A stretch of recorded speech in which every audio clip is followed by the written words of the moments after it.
Alejandro Magno, uno de los guerreros más extraordinarios y enigmáticos de todos los tiempos. A los 30 años, gobernaba uno de los mayores imperios jamás conocidos. Desde los olivares de Grecia hasta los polvorientos palacios de India.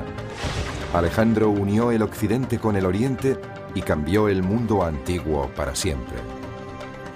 Es un sabio y es un asesino. Es un psicópata y es un genio.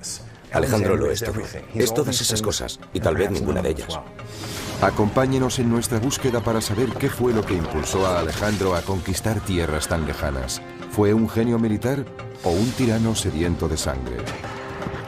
Sus gestas son legendarias, pero al final, ¿se convertirían sus delirios de grandeza en su peor enemigo?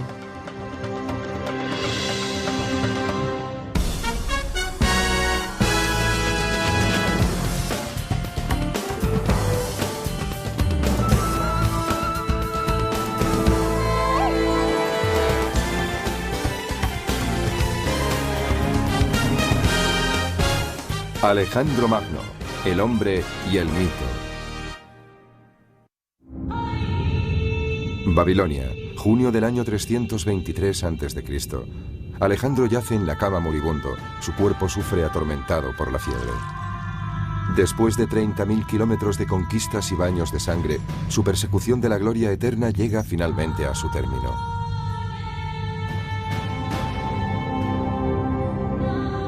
Los hombres de Alejandro se reúnen angustiados alrededor de su lecho de muerte. El historiador Plutarco describe la escena. Todo indicaba que lo estaban viendo por última vez, y un sentimiento de pesar invadía sus corazones, junto con una especie de impotente perplejidad ante la idea de perder a su rey. Pocas horas después, uno de los mayores reyes guerreros de la historia habría muerto. ¿Qué condujo a su prematura muerte a los 32 años? ¿Cómo fue finalmente conquistado el gran conquistador? Para hallar las respuestas debemos rememorar su fabulosa vida.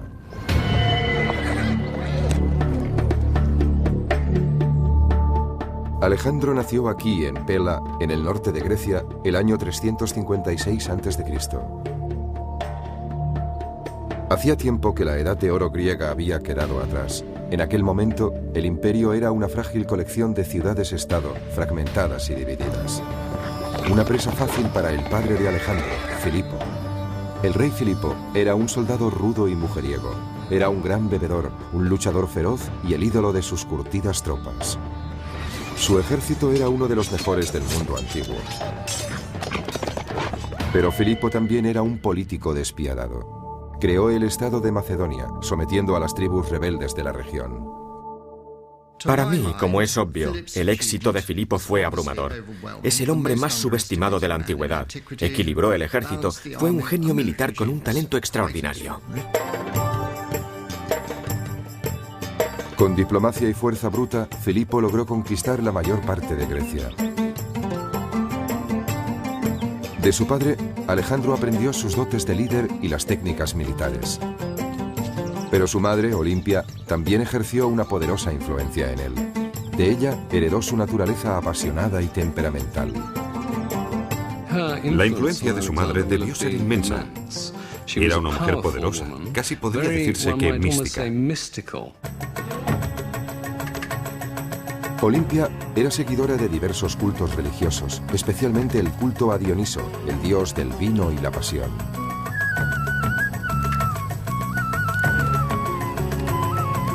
Se rumorea que adoraba al dios bailando con salvaje abandono y sumiéndose en extraños trances.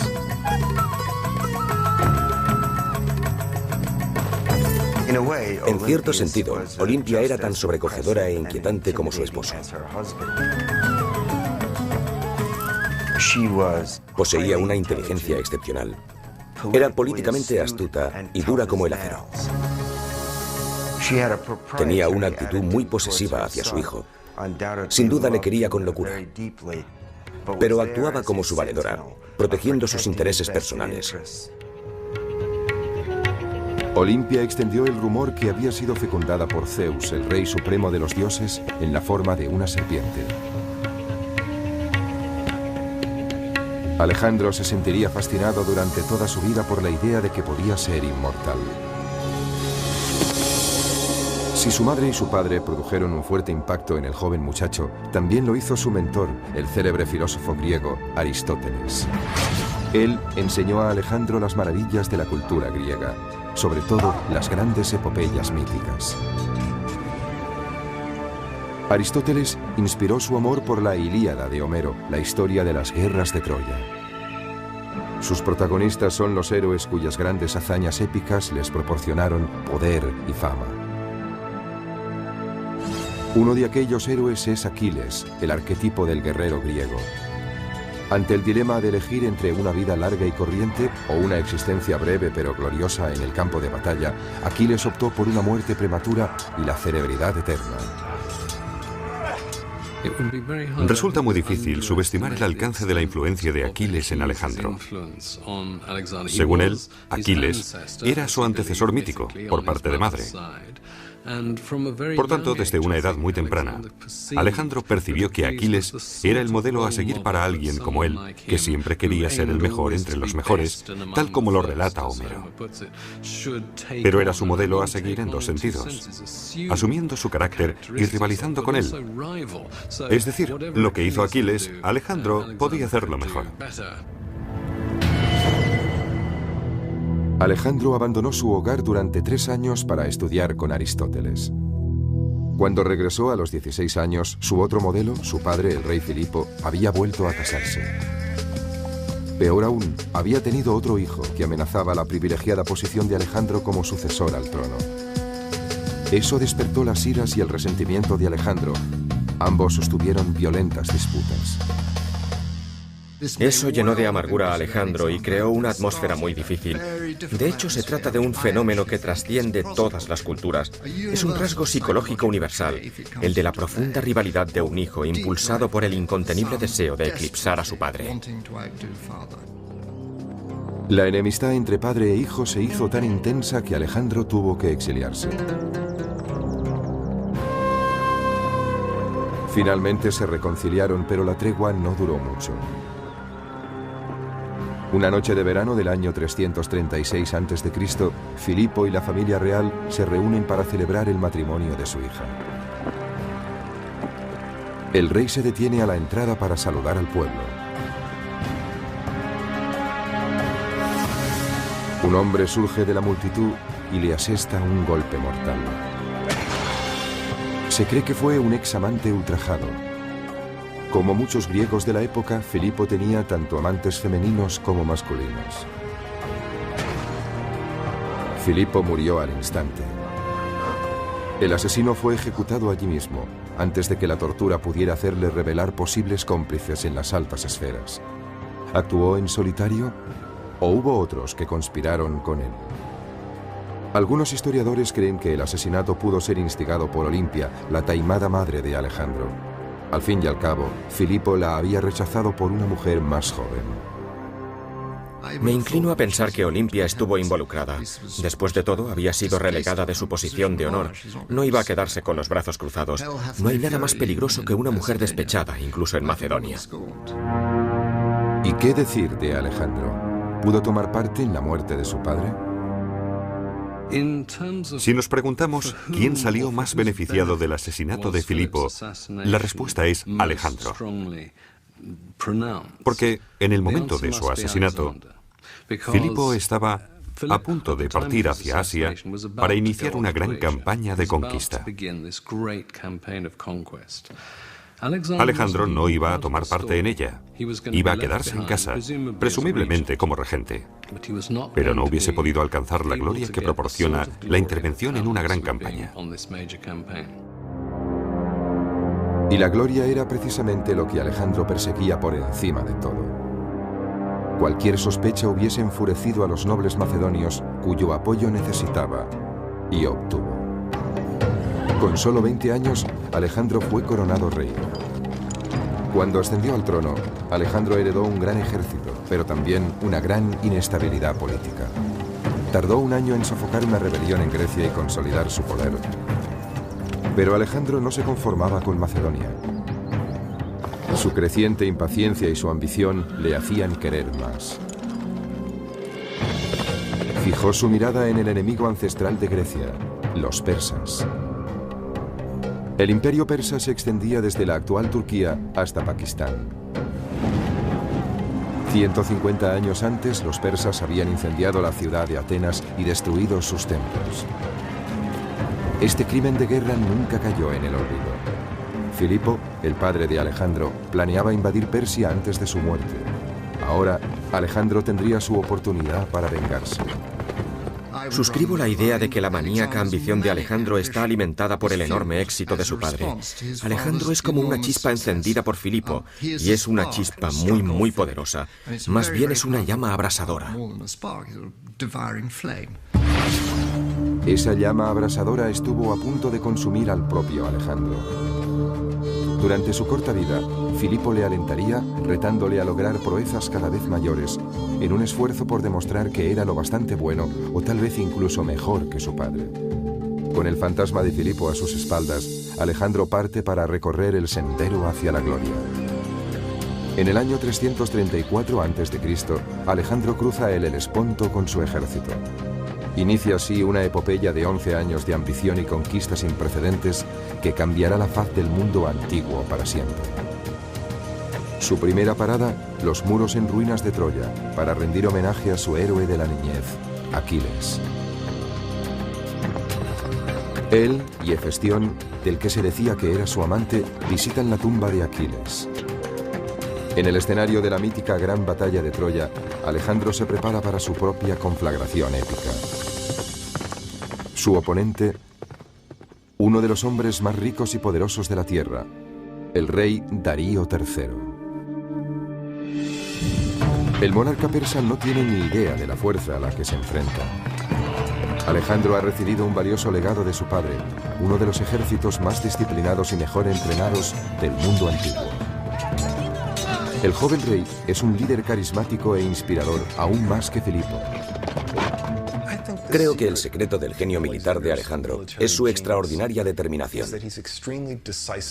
Es valiente y audaz, aunque a veces llega hasta el punto de ser temerario. Nunca parece dudar ante la perspectiva de entrar en acción.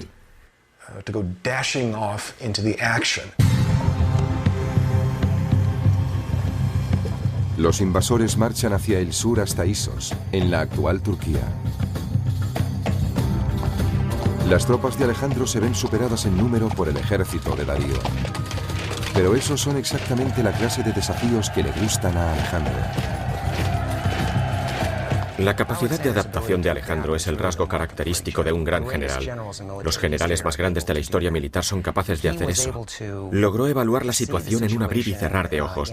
Después concibió un plan con el que superó obstáculos que parecerían infranqueables a cualquier otro alto mando. Alejandro calibra las fuerzas de su enemigo con rapidez. La infantería está protegida por los arqueros, una señal indudable de que Darío no confía en sus soldados de a pie.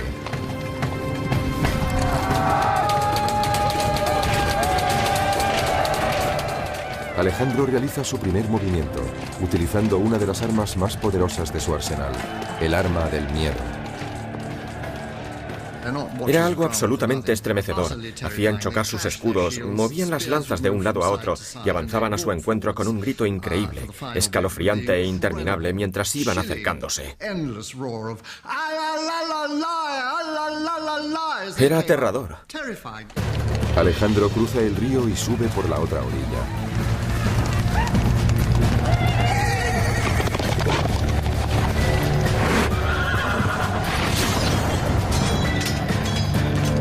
En el caos subsiguiente, el flanco izquierdo de los persas se desmorona.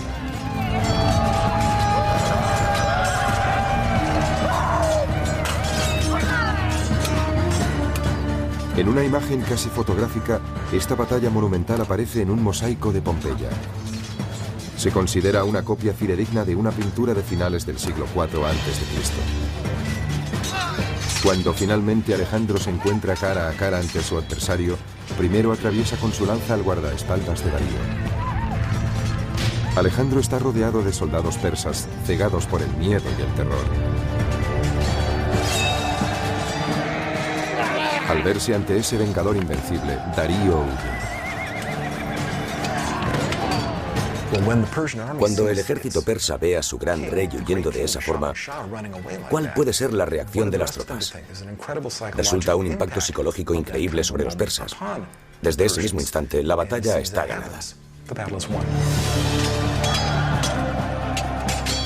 Sin embargo, Alejandro es implacable. Al final del día, más de 50.000 persas yacen muertos. A Alejandro le encantaba matar. Su actividad cotidiana favorita era cazar, pero en su caso, cazar en mayúsculas. Se enfrentaba él solo y desarmado a los leones. Y eso solo lo hacía para mantenerse en forma cuando no luchaba contra otros hombres. Pero detrás de este asesino sediento de sangre hay una mente astuta. Alejandro, al igual que cualquier político actual, es consciente de la importancia de la imagen y la publicidad. Está decidido a convertirse en una leyenda viva.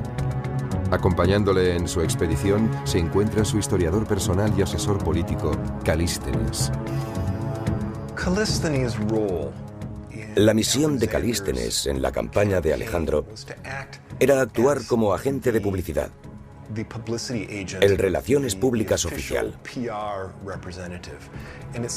Parece bastante claro que mientras Alejandro iba avanzando, Calístenes se dedicaba a difundir los hechos acaecidos en el frente.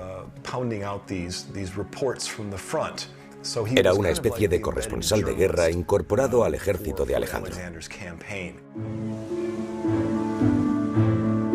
Tras la batalla de Isos, Alejandro y su ejército avanzan hacia el sur siguiendo la costa del actual Líbano. La mayoría de ciudades capitulan, pero la isla de Tiro se mantiene firme. La actitud de Alejandro con respecto a la resistencia era someterse o morir. Alejandro comienza lo que se convertiría en el asedio más largo y brutal de su campaña.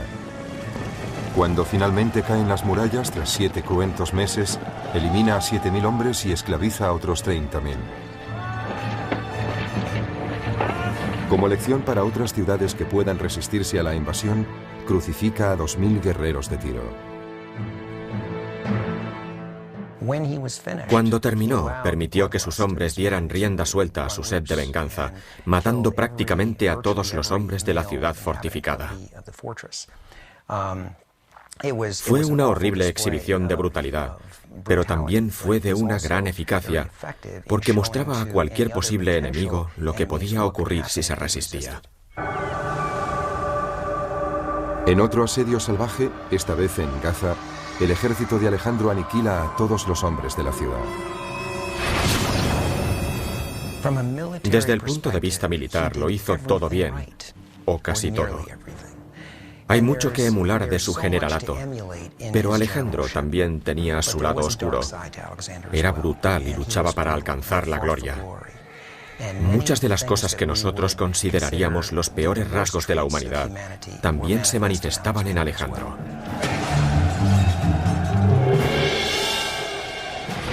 Alejandro es compasivo si sus enemigos se rinden, pero cruel si se resisten. El gobernador de Gaza, Batis, se decide por la opción más dolorosa.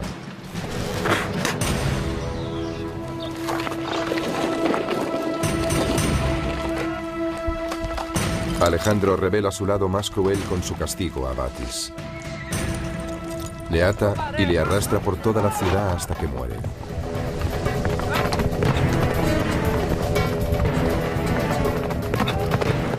Es una escena familiar tomada de las páginas de la Ilíada de Homero. En ella, Aquiles arrastra a su peor enemigo, Héctor, alrededor de las murallas de Troya. Pero en esa versión, Héctor ya estaba muerto.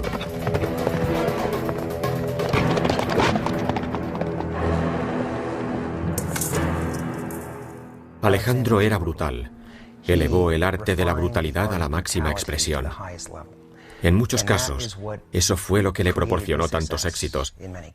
No habría conquistado como lo hizo si no hubiese recurrido a tácticas tan brutales. Con una serie de victorias salvajes en su haber, Alejandro está listo para tomar Egipto, uno de los mayores imperios que el mundo jamás ha conocido. Los faraones egipcios eran considerados dioses vivientes y construyeron inmensas pirámides, templos y monumentos como testimonios de su gloria. Si los griegos sentían fascinación por la cultura egipcia, Alejandro aún estaba más impresionado y obsesionado por la idea de que un gran gobernante también pudiera ser un dios.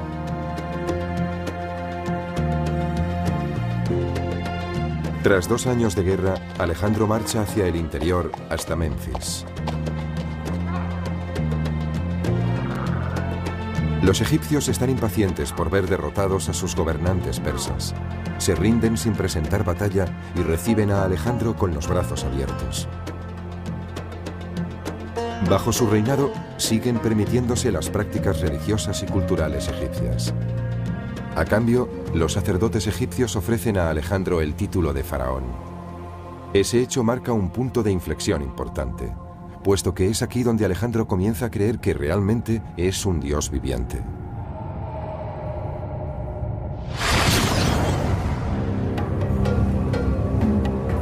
En el año 331 a.C., Alejandro inicia una singladura épica para visitar el oráculo de Siva.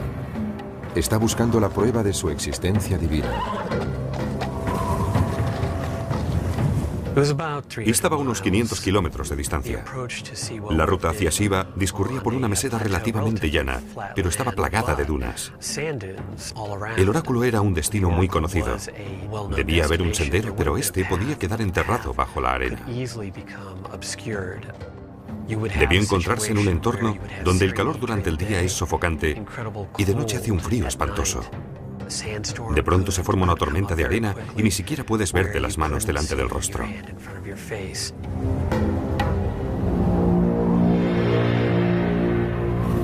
En efecto, Alejandro y sus hombres se perdieron después de una intensa tormenta de arena.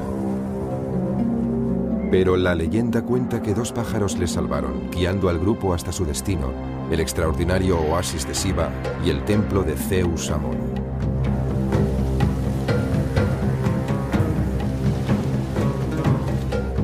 Aquella visita al oráculo es uno de los episodios más fascinantes de toda la historia del mundo antiguo. La cuestión es saber si, previamente, Alejandro había planificado una ingeniosa maniobra publicitaria que corroborase su condición de hijo de Zeus. Alejandro entra en el templo solo, mientras sus hombres esperan fuera. Aquí está Alejandro.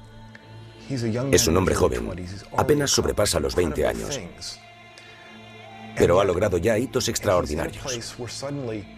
De pronto se encuentra en un lugar donde al menos los egipcios nativos le tratan como un dios viviente.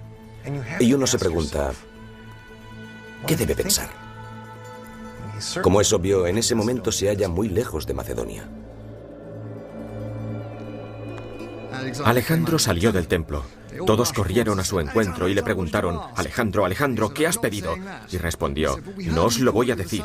Ellos le dijeron, pero hemos oído que el oráculo te llamaba hijo de Zeus. Y él respondió, está bien, podéis contar eso si os place. Entonces su publicista lo propagó. Alejandro autorizó difundir esta versión de su identidad porque me parece que encajaba con sus sospechas previas, posiblemente debidas a las historias de su madre, de que era algo más que humano. A partir de entonces, el leal escriba de Alejandro, Calístenes, denominaría a su maestro un dios en la tierra. Los egipcios confirmarían esa idea, representando su imagen en los muros de algunos de sus templos más sagrados. En Luxor, Alejandro se muestra con los brazos extendidos, adorando a su padre divino, el dios Amón. Siendo divino, era inmune a las críticas. Estaba en un plano diferente, en otro rango muy superior. Pero ser faraón y dios viviente no es suficiente para Alejandro. Está dispuesto a derrotar a su enemigo secular Darío de una vez por todas. Durante su estancia en Egipto, Darío ha estado formando otro ejército para enfrentarse con él.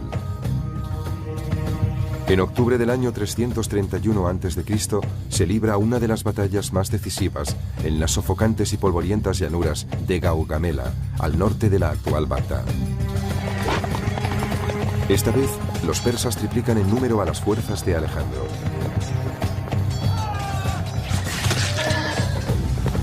Pero se crece ante el peligro, y el desafío solo parece espolearle aún más.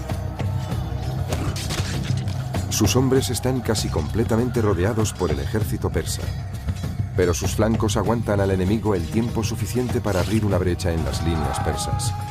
Alejandro aprovecha la oportunidad y avanza para atacar a Darío. El rey persa huye de nuevo. Uno de los secretos del éxito de Alejandro en el campo de batalla es su uso de la falange, una formación de 16 soldados en línea armados con lanzas largas. Alejandro utilizaba la táctica del yunque y el martillo con sus falanges. Su propia falange, la infantería macedonia, formaba el yunque y con el martillo, que era la caballería, aplastaba a la falange enemiga. Esta táctica, del yunque y el martillo, la empleó en numerosas ocasiones para imponerse en el campo de batalla. Darío, que ha huido a las montañas del este, finalmente es asesinado por uno de sus oficiales.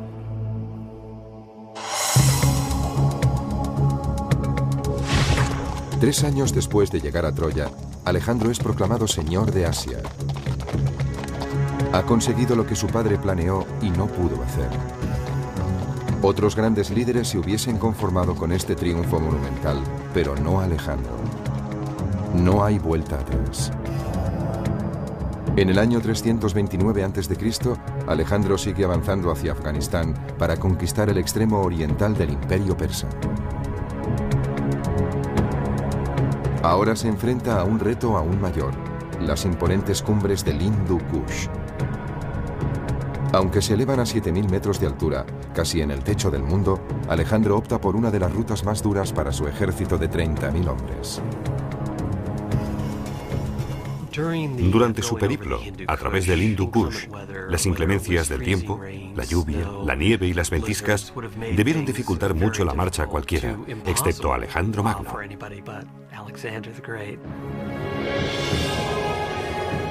A esa altitud, el oxígeno es más escaso. Se requiere un mayor esfuerzo para recorrer distancias más cortas. En algunos lugares, el paso es tan estrecho que el ejército marcha en una fila india que se extiende a lo largo de más de 15 kilómetros. El inquebrantable coraje de Alejandro es lo único que mantiene los hombres en movimiento. Si quieres lograr grandes cosas valiéndote de un ejército, ese ejército debe estar absolutamente dispuesto a hacer lo que les pidas. Si piensas por un momento lo que Alejandro les pidió, es absurdo. ¿Por qué lo hicieron? Bueno, pues porque tenían unos lazos muy estrechos con él. Pero al final, esos lazos acaban poniéndose a prueba. Con el fin de aumentar su ejército con tropas de refresco, Alejandro recluta a soldados persas en sus filas. Esa resulta una medida muy impopular entre los griegos. Debo subrayar que no fue solo una decisión militar, también fue por cuestiones sociales.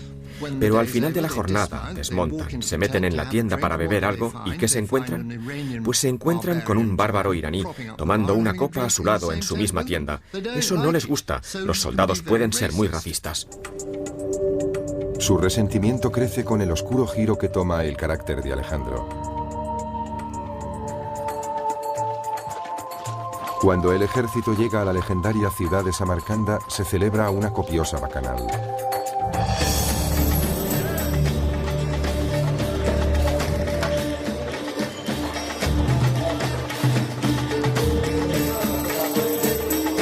El imprevisible comportamiento de Alejandro se agrava por sus excesos con la bebida, y el alcohol parece aumentar su megalomanía.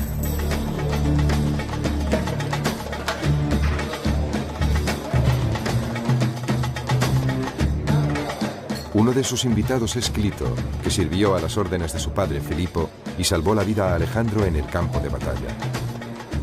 Cuanto más corre el vino, peor es su ánimo. Alejandro comienza a presumir de que sus gestas son mucho más heroicas que las de su padre. Clito escucha indignado en silencio y finalmente grita: «Toda tu gloria se la debes a tu padre». Borracho, Alejandro coge una lanza, mata a su amigo y se derrumba en un mar de lágrimas. Lo que dijo Clito enfureció a Alejandro sobre todo en dos sentidos.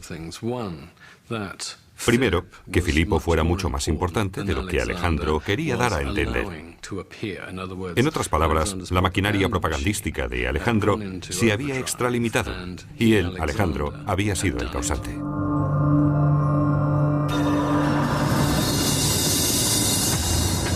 Lo que Alejandro quiere ahora es tener el control absoluto de sus hombres. Quería que sus soldados y oficiales se inclinasen ante él y le besasen.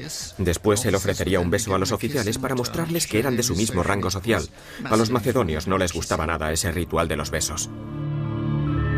Para los griegos, solo los dioses debían adorarse así. Muchos se niegan a obedecer a Alejandro.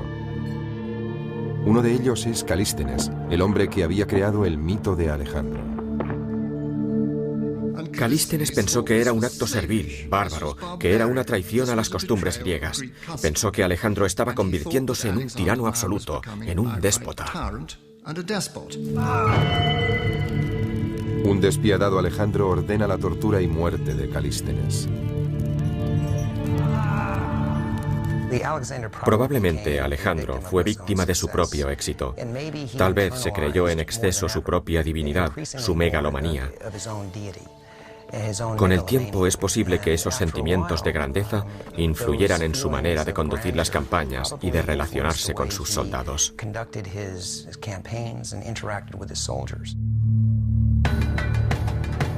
Al 8º año de su campaña, Alejandro ha conquistado Egipto, Persia y los pueblos del Asia Central. El imperio de Alejandro se extendía desde Grecia hasta Afganistán y cubría unos 5 millones de kilómetros cuadrados. Entonces se dirige más hacia el este, hasta los confines del mundo conocido, donde yacen las misteriosas y exóticas tierras de India. Debió ir hacia el este. Esa es la ruta de invasión que siguieron los persas para conquistar parte de India. Como heredero del imperio persa, deseaba esos territorios. Así que siguió la ruta de los ejércitos que le precedieron y, ciertamente, de los que le sucedieron a través del paso de Khyber. Alejandro llega a un lugar tan enigmático que aquí todas las normas han cambiado. Se enfrenta a un poderoso rajá dispuesto a frenar su avance. Los hindúes han reunido un ejército de 50.000 hombres. Además poseen una nueva y terrible arma, 200 elefantes de guerra. Con una altura de casi 3 metros y un peso superior a las 5 toneladas, los elefantes eran los carros de combate de la antigüedad. Podían cargar al enemigo y aplastarlo con sus patas. Alejandro enseguida advierte que no puede arriesgarse a un ataque frontal ante una fuerza de tal magnitud. Posee la capacidad de planear y calibrar la distribución y el espacio para mantener siempre un elemento de incertidumbre sobre sus intenciones. Se mueve hacia la derecha cuando en realidad va a recortar hacia la izquierda. En la India, realiza un amago antes de cruzar el río y luego cruza por donde menos lo espera el enemigo.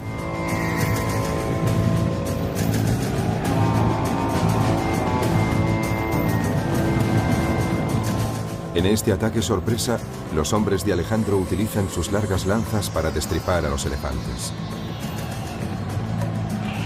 Hostigaron con las lanzas a los elefantes del centro, mientras los arqueros les hacían blanco de sus flechas.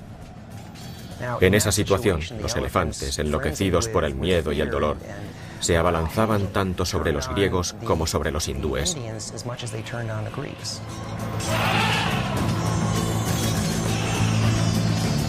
Después de una de las batallas más enconadas de la carrera de Alejandro, el ejército hindú es derrotado y el rajá se rinde. Pero Alejandro está tan impresionado por la bravura del rajá que toma la sorprendente decisión de devolverle el reino. De ese modo, la leyenda de Alejandro queda firmemente arraigada en suelo indio. Alejandro Magno sigue vivo en India en muchos aspectos. Los hindúes ven a Alejandro como un gran personaje heroico que impregna toda su percepción de la historia. El legado de Alejandro ha perdurado en casi todo lo que se ha hecho en India. Es bastante obvio en la literatura, la pintura y la escultura hindúes. Incluso hoy, si vas al noroeste de la India, verás a dioses hindúes con posturas griegas, porque las hicieron escultores influenciados por el arte griego. Alejandro estaba dejando su impronta en India, pero a pesar de su gran victoria, los largos años de lucha habían pasado factura a su ejército. Para empeorar las cosas, llegaron las incesantes lluvias del monzón.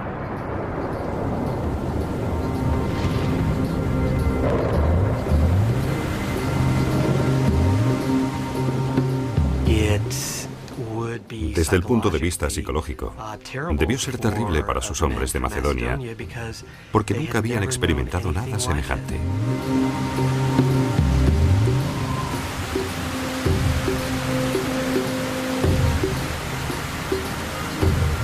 Después de 8 años y casi 30.000 kilómetros, las tropas llegan al límite y se niegan a seguir avanzando.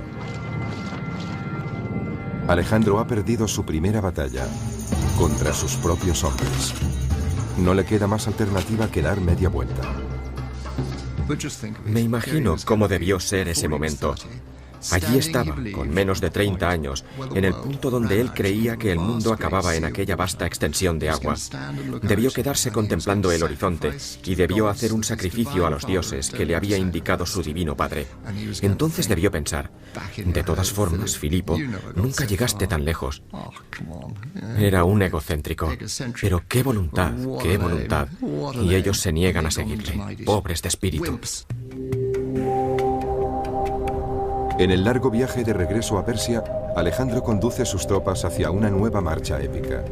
Esta vez por las estériles arenas de uno de los desiertos más áridos de la tierra. ¿Por qué optó Alejandro por esta ruta? Es un misterio.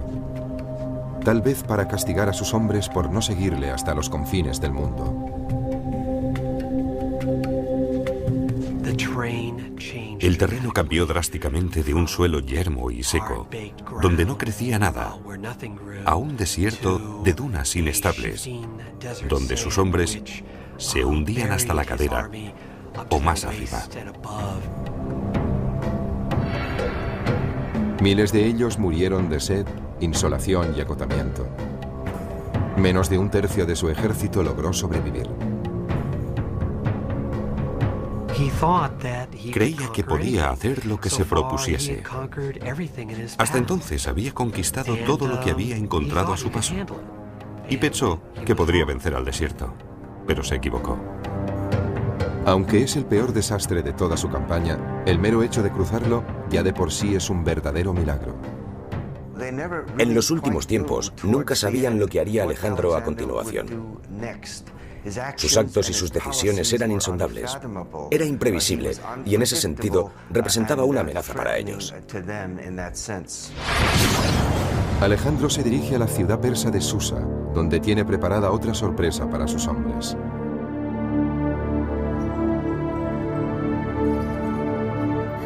Ordena a casi un centenar de oficiales macedonios que se desposen con mujeres persas. Aquellos matrimonios serían permanentes. Lo hizo para que fecundaran a esas mujeres y produjeran una gran cantidad de niños mestizos macedonio-iraníes que iban a ser los príncipes del futuro. Sus hombres sienten un profundo rechazo hacia esos enlaces, aumentando su resentimiento. Sin embargo, para Alejandro, fundir el occidente con el oriente es un asunto práctico. Él, en persona, se casa con 3 mujeres extranjeras para dar ejemplo. Si quiere gobernar un imperio tan diverso, necesita mezclar las culturas. Y está sentando las bases del nuevo imperio. No el que ha conquistado, ni el que trajo con él desde Grecia y Macedonia, sino el nuevo imperio de Oriente Medio.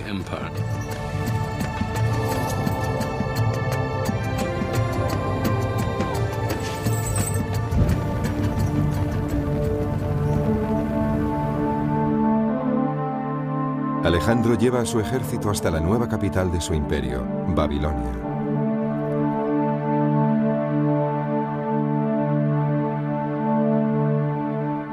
Una calurosa noche, cae misteriosamente enfermo después de una juerga desenfrenada.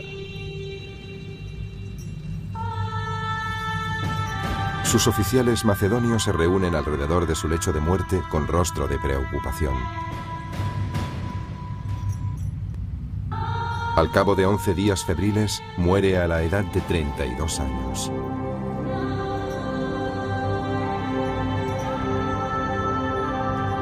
¿Qué mató a Alejandro? ¿Fue una enfermedad? ¿Fue el alcohol? ¿O fue un asesinato? Algunos expertos sostienen que murió de fiebre tifoidea. Otros piensan que fue envenenado por un grupo de oficiales hartos de sus ataques de cólera y por su deseo de ser adorado como un dios. Pero durante siglos, los historiadores han debatido sobre la causa de su muerte. Estoy seguro de una cosa, Alejandro no fue envenenado. La cena fatal tiene lugar hacia el 29 de mayo y muere entre el 10 y el 11 de junio. Si hubiesen querido envenenar a Alejandro, le hubiesen suministrado una dosis abundante. Por tanto, ¿qué le produjo la muerte? No pudo ser una epidemia. Con él no murió ningún número importante de gente. No fue algo parecido a la gripe asiática. Debió ser una enfermedad que le afectaba solo a él. Yo me inclino por la malaria.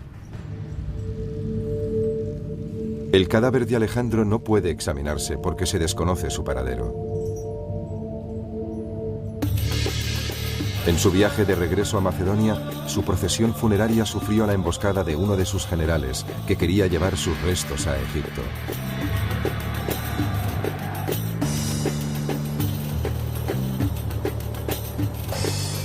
Durante siglos, el cuerpo de Alejandro descansó en la ciudad de Alejandría. Probablemente era una de las reliquias más sagradas del Imperio Romano. Después de su muerte, Alejandro fue adorado como un dios con gran devoción. Julio César vino a rendir homenaje a su héroe muerto. El emperador romano Augusto depositó una corona de oro sobre su ataúd y esparció flores sobre el cadáver. Pero en el siglo IV de nuestra era, algo ocurrió y la tumba desapareció. Desde entonces, la tumba de Alejandro es uno de los santos griales de la arqueología. Algunos expertos creen que pudo ser destruida por la guerra, o incluso por un terremoto. Pero hay un historiador británico que tiene una teoría más interesante. Andrew Chuck cree que un mapa del siglo XVI ofrece una pista sobre su paradero. Justo en el centro hay un pequeño edificio que podría ser la capilla, con el minarete de una mezquita detrás, que tiene una inscripción en latín que dice Domus Alexandri Magni, o sea, la casa de Alejandro Magno.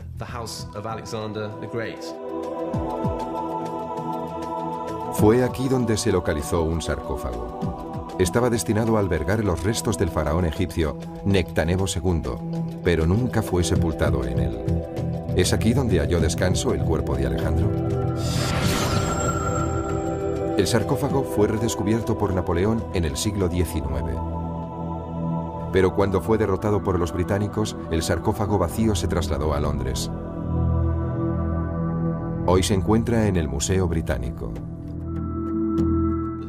Tal vez ese sarcófago acogió los restos de Alejandro Magno. Cuando piensas que Julio César y Augusto estuvieron frente a él y que probablemente lo tocó Napoleón, te invade una emoción electrizante.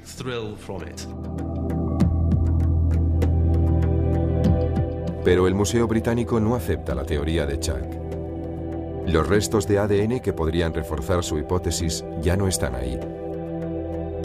De modo que continúa la búsqueda para encontrar el cadáver del conquistador enterrado en algún lugar bajo las movedizas arenas del desierto.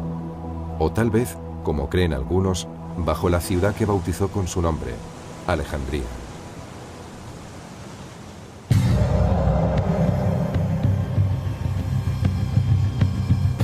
Aunque los restos de Alejandro pueden haberse perdido para la historia, su legado perdura. Sus brillantes tácticas de guerra siguen estudiándose en las academias militares. Existen modelos o patrones de pensamiento y acción que se hacen evidentes al estudiar el generalato de Alejandro. Esos patrones son tan aplicables en el mundo moderno como lo fueron en la época de Alejandro. Un comandante en jefe es responsable de miles de vidas y debe poseer visión, disciplina y una confianza absoluta en sus tropas. Alejandro Magno fue un líder carismático que sabía motivar a los hombres durante su larga campaña. Su habilidad para conectar con los soldados le procuró su lealtad absoluta en el campo de batalla. Todo lo que exigía a sus hombres podía hacerlo él mismo, liderando la carga y compartiendo los peligros con ellos. Estaba al pie del cañón, junto a sus soldados de menor rango. A muchos de ellos les conocía por su nombre. Habían pasado mucho tiempo juntos en aquella campaña. Eso creaba unos lazos muy estrechos. A lo largo de los siglos, numerosos jefes militares han recurrido a las brillantes estrategias de Alejandro en la batalla. Los emperadores romanos se vieron inspirados por el autocrático Alejandro. Le veneraban porque logró lo que otros pensaron que era imposible. Se dice que cuando Julio César cumplió los 32 años, lloró amargamente al pensar que sus logros no eran tan grandes como los de Alejandro. Parece claro que, como tantos otros romanos, Julio César estaba acomplejado por Alejandro. Envidia terriblemente a Alejandro. Todos los romanos le envidiaban. Uno de los mayores generales del mundo antiguo, Aníbal, también estuvo influido por Alejandro. Ambos se sentían impulsados por el odio a un antiguo enemigo. Alejandro quería castigar a los persas y Aníbal a los romanos. Asimismo, en la Norteamérica de la Revolución, la estrategia militar de George Washington se cimentó en Alejandro. Todo lo que hizo Washington tiene sus orígenes en Alejandro Magno. El franqueo del río Delaware es una réplica exacta en cuanto a la táctica y la estrategia de la batalla que libró Alejandro en el Idapo. En diciembre de 1776, el general Washington condujo a sus feroces tropas a través del helado río Delaware para atacar a los británicos. Su inesperada victoria en Trenton fue el punto de inflexión de la Guerra de Independencia norteamericana.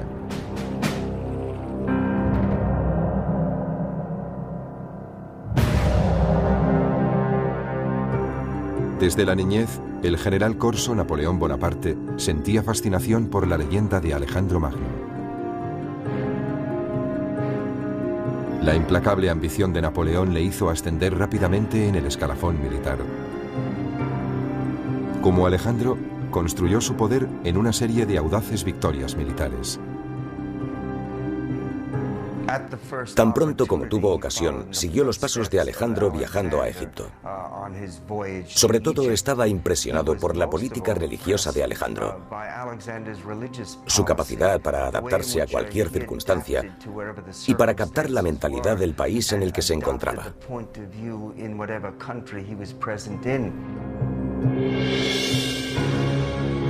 En 1802, el pueblo francés le proclamó cónsul vitalicio y solo 2 años después, Napoleón fue coronado emperador. Como Alejandro, Napoleón inspiraba una lealtad total en sus hombres. Ambos conocían a sus soldados por su nombre y les recompensaban por su valentía en el campo de batalla. Cuando Napoleón estudiaba la invasión de Rusia, pensaba en Alejandro debido a las grandes distancias que debía recorrer. Pero a diferencia de Alejandro, Napoleón tuvo que enfrentarse a una dolorosa derrota y al posterior exilio.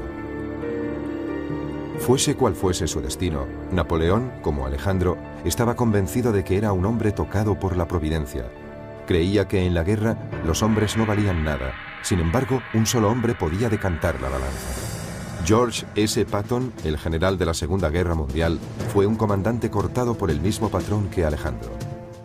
Desde su ingreso en West Point, George Patton admiraba las proezas de todos los héroes clásicos, pero sobre todo las de Alejandro Magno.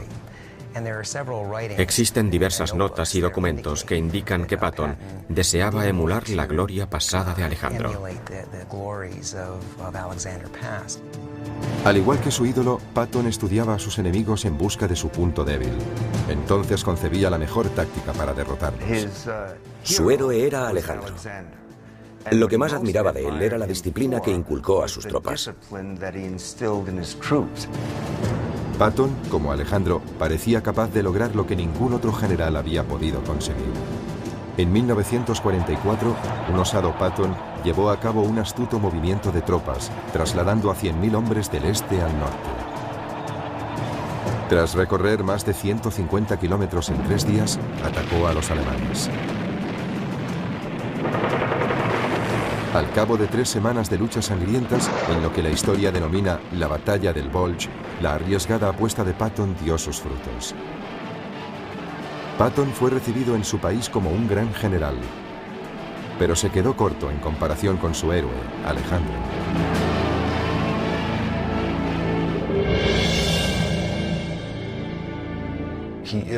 Es el máximo exponente de todos los tiempos, para bien y para mal. Eso es lo que le hace un icono tan atractivo, casi irresistible para cualquiera que aspire a alcanzar el éxito y la gloria. El arte de la guerra solo es una parte del legado de Alejandro. También instauró nuevas rutas comerciales y forjó las bases de las relaciones culturales entre Oriente y Occidente. De hecho, lo que hace Alejandro es extender la cultura griega. Las tragedias griegas se representan en lo que hoy es Irán. La filosofía griega se propaga por toda la India hasta Sri Lanka. Se trata de una asombrosa fertilización cultural. Pero por encima de todo, es considerado uno de los genios militares más excepcionales que jamás haya existido. Alejandro Magno se ha convertido en símbolo de ambición desenfrenada y hazañas colosales. Su coraje, su naturaleza intrépida, su espontaneidad, la profunda lealtad que inspiraba, fue un hombre increíble desde todo punto de vista.